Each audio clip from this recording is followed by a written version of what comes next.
Good day, I'm Stephen McHugh, and this is your JIS News for Thursday, June 22, 2023. A state of public emergency, SOE, is now in effect for St. James and Westmoreland. The SOE commenced at 12:01 this morning and will be in place for the next 15 days. In a release, the Office of the Prime Minister says between January 1 and June 19, the St. James Police Division reported the highest number of murders across all police divisions on the island. The Westmoreland Police Division follows close behind with 54 murders over the same period. Prime Minister Andrew Holness said the government will continue to use all available tools, including the SOEs, to protect the lives of citizens. The SOEs empowers the security forces to carry out targeted operations in designated areas. Friday, June 23, will be observed as a national day of mourning for Jamaica's children who have been victims of violence and abuse. The proclamation was read and signed by Governor General Sir Patrick Allen during a ceremony at King's House on Wednesday. Sir Patrick says the day also symbolizes a pledge to do all that is necessary to abate this scourge on our nation. This is not merely a campaign we are launching.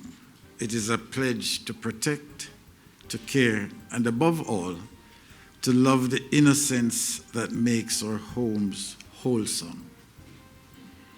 Although we have lost these precious children, we celebrate their lives and are thankful for the short years we were privileged to have them. The gravity of this current situation can be quite somber, yet there is immense hope. On Friday, persons are being asked to wear black and participate in activities such as devotions, remembrance services in homes, workplaces, churches, and schools, as well as private or small group prayer vigils. Persons may also engage in individual or group moments of silence, the turning on of headlights, the tolling of church bells at noon, and any other appropriate response. Prime Minister Andrew Holness endorsed the National Day of Mourning, saying it's a meaningful outward demonstration of the society's thoughts towards violence against children. When we come together in a collective process of mourning, not just to reflect and pay respect on the lives lost, but to reaffirm our commitment to ensure that this grief that we are feeling, we are going to convert this into energy and commitment and action to ensure that our young and most vulnerable are protected. And that is what this proclamation is about. It is not merely words on a document. It is intended to mobilize the collective hurt of the nation.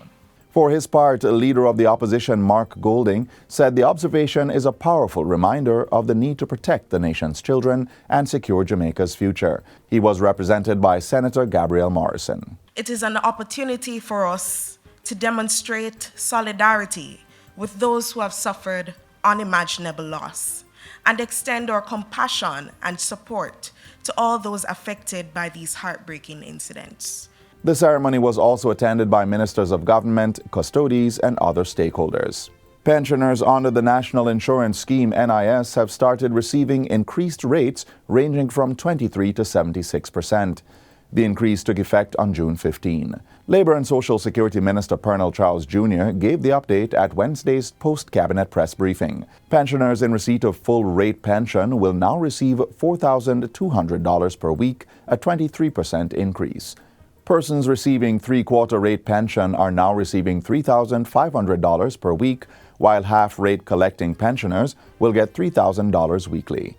Pensioners who utilize the new pension order books should note that those books that are due in the August to December period will be paid the new rate, with the arrears reflected on the first pension order voucher in your new books.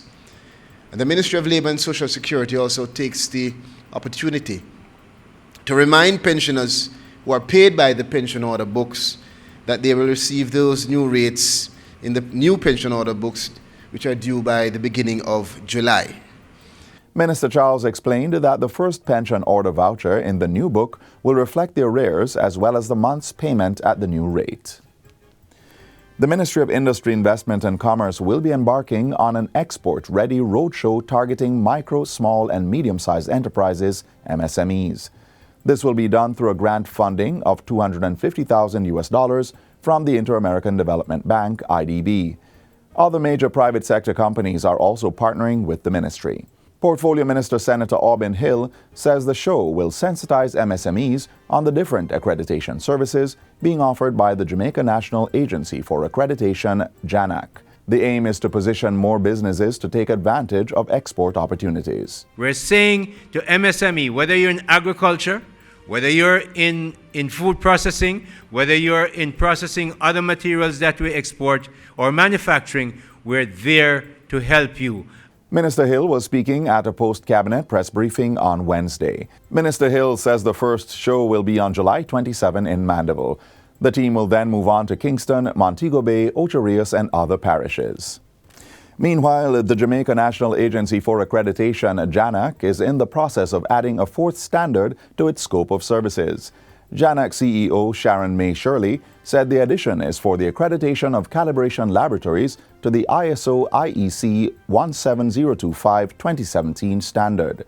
She was speaking at a recent JIS think tank. We are hopeful that the process will be completed very soon. We started this process in December 2022 and it should be completed in short order.